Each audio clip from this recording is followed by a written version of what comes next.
So Swamp Thing as a series. I was recording for like over 10 minutes because my mic was muted. So we're gonna try to keep this one low, shorter than the previous one that we're recording, but I just run through things a bit more faster. So, with Swamp Thing, series was great. I just watched the entire 10 episodes and it was lovely. Best thing HBO Max has put out ever. So, one thing that I love about Swamp Thing is the characters. The characters were very well written and all interesting. All of the characters had their individual motives and reasoning behind things. And you can see there was a sense of pain behind each of the character, whatever, and to drive them to do things that they're doing, whether bad or good. And no one in the series was ever truly good. Well, except Alison Reed's character. Her character was basically good. But for the most part, from the Swamp Thing to everybody else, they were basically flawed characters. All the person was good at two shoes was Alison Reed's character. But it still lends well to the series. Alison Reed character and every character interacts in a way that you know there's a history, and you know there's a history with her and town, because it's basically she going back to her hometown with the virus outbreak. She and this guy right here, and it did so well. They did it well. It felt interesting and everything. One thing that CW always gotten wrong is how to objectively make, in my opinion anyway, a strong-minded woman that you can actually sit down as a guy and watch and enjoy to see on screen. Yeah, there are a few of CW series that display to you I refer to as eye candies, such as Iris West from The Flash, and the new Batgirl is cute. The new Batgirl is cute. I didn't care for the Batgirl in season 1. Like, no offense, but she looked too much like a dude. I couldn't get behind it. It felt awkward and weird when I see her on screen. She looked too much like a dude. Anyways. Wait, but that chick that came from Teen Wolf that came in, that was the cop chick in Batwoman. She was cute too, but she was a main character anyways. Sophie. She was in the background. She wasn't anything main or anything interesting to begin with. But definitely, Supergirl, yes, Supergirl was definitely an eye candy also. So her sister was cute. What the character name again? I don't know the character name, but she was cute. Again, I'm not gonna read it backtrack because I can't remember all the characters, but CW is known to just only have women as, in terms of interest, for me anyway as a guy, it was always the eye candy. There was just most of eye candy in the series, because most times though their characters were bloody annoying. Iris West, she was cute and fun in the first season, but something along the way she gotten a bit annoying. Batwoman season 2, I haven't watched hers yet, so I don't really know about the character, but I kind of feel like she would be annoying too. Did you ever see Leslie or Wesley? I don't know.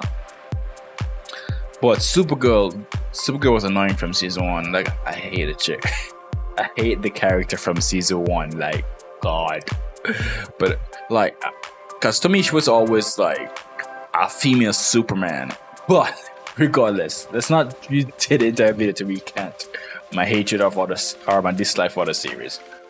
So basically, in Swamp Thing, Alison Reed character was very interesting. She in my opinion, strongly, I believe that this is how you do a strong woman properly. There was never a sense that she was trying to downplay her accomplishments and things that she accomplished in life. When she steps into a room and when she speaks, you can know there was a sense of authority there. But it wasn't the case where she was trying to belittle people that was in her circle. But because she was placed to be in charge of this situation, this crisis, so she was just trying to mitigate it. You felt that in how Alison Reed, Alison Reed, how she characterized a character and everything. Her character name is Abby in this series. So Abby, when Abby was on screen, Abby was really great. And you can sense that she was a lot of pain, that she didn't want to be here, but she's here because they told her to come. And she really, really struggles with that throughout the series, with being there and her history there and reason why she had to leave.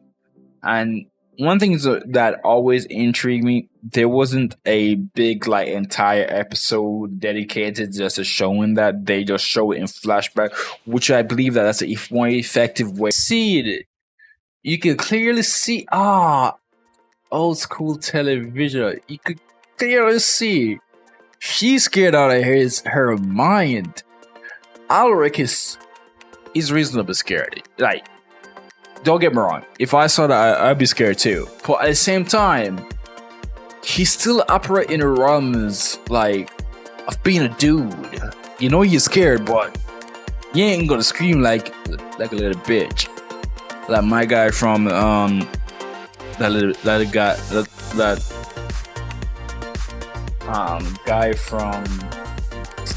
guy in Batwoman, Lucius Fox's son, Lucas Fox.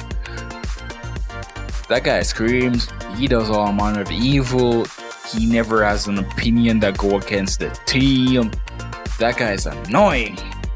But this, classic television, because they're both scared, but he keeps the composure. I love that. I love that they did that. I love that in everything he's in. That's what I'm saying, because even in dialogue, he's crazy good. The actor that played him was good.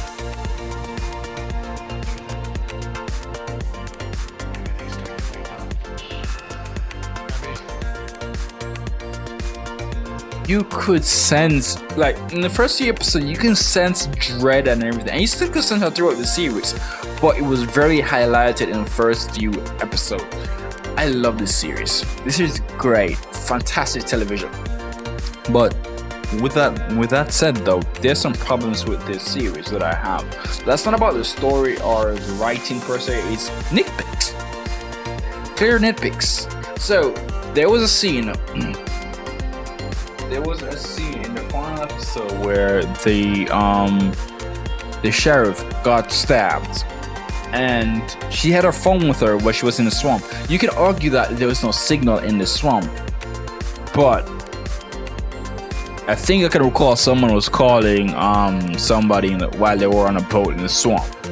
So, with that said, that means she's supposed to be able to make a phone call while she was in the car. You could say that. So, by that definition, she took out her phone, shined the flashlight on the trunk. So instead of calling somebody that could have helped her, well, then again, she probably don't know where she is. But it's clearly shown in season 1, episode 10, that the cops can trace the call. So even if they don't hear a response, they can trace the call. So instead of doing all that, she stayed there and yells and drowns, which for all the creative elements that she has, all the things that she has shown to have, it was really annoying to see her being that, in a sense, weak.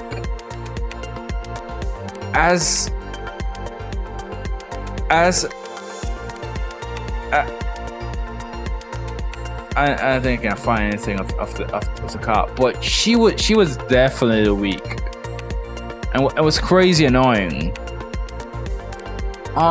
Another nitpick I have was the divulgence of the doctor. The Doctor divulged so fast into a crazy person, into a bloody monster. I think it happened a bit too fast for me to say, okay. So he moved away from trying to save his wife just to want to kill people. That's just weird. He went from his hair grew too. So he went from a capable scientist, a brilliant scientist and man that on his mission to save his wife, into a murdering psychopath by the end of the season.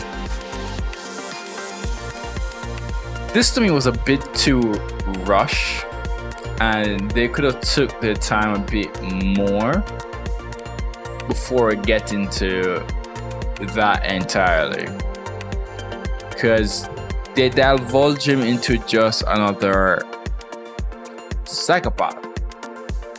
But for the most part, the series is well written, tightly kept.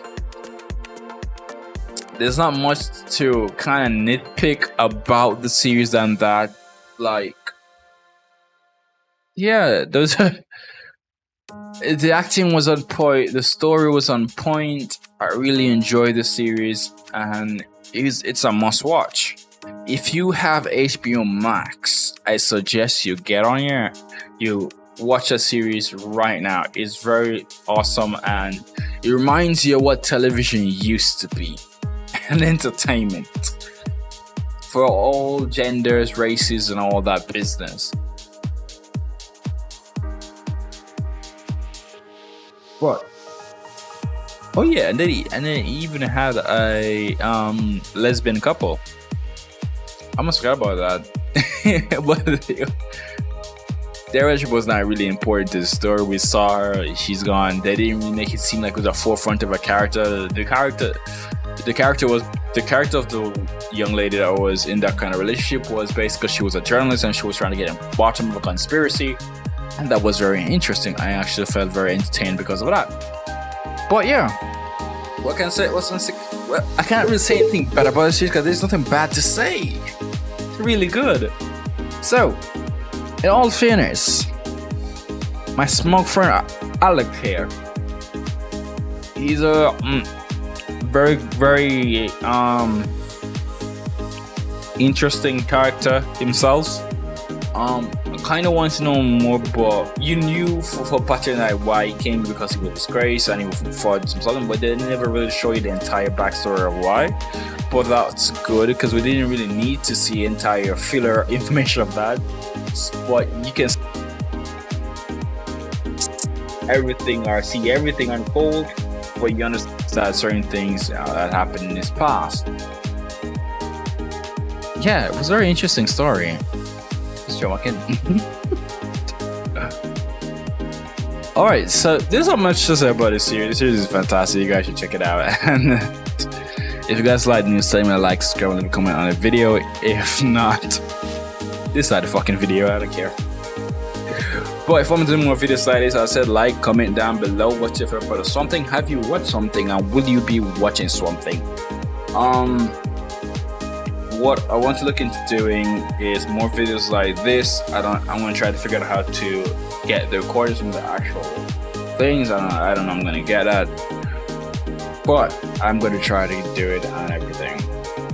Until then, guys, thank you all for stopping by, and yeah, see you guys in the next one. Peace.